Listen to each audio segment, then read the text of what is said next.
actually changed directions on the finishing of this piece since we last spoke. Because I didn't like what was happening with it. And so that's pretty typical of me. I make a lot of trial and error choices, and I try something. If I don't like it, I try something different. And I think that's probably why I've been able to come up with some different ways of doing things.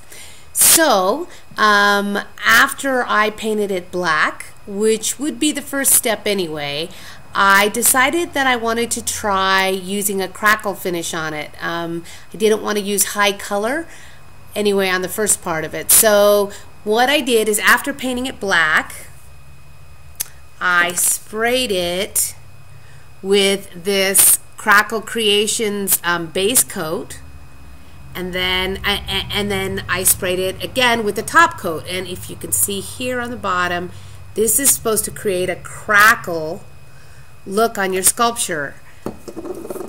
Now, I think there are a lot of different products that do that. Some are paint on, some are spray on, but you can find them in the hardware store, and you can find them at places like Michael's or Hobby Lobby. So after I did that and I let it dry, followed the directions on the can, let it dry completely, then I took that black wash and I painted the whole thing again and just blotted it off. So this, if you can see here, is what I ended up with. And it's kind of just a mottled look with dark in the air in some of the creek. It's just a mottled look.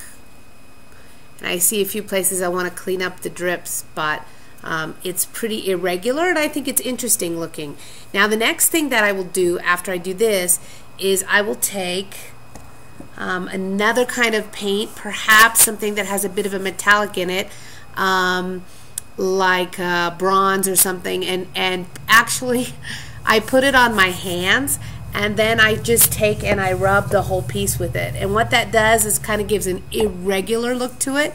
After that, I'll wipe off areas that I like or I don't like. I'll wash my hands really well, and I will then wait for it to dry, and after it dries I will spray it with some kind of sealer, usually shiny, because a shiny coat looks really good on this type of finish.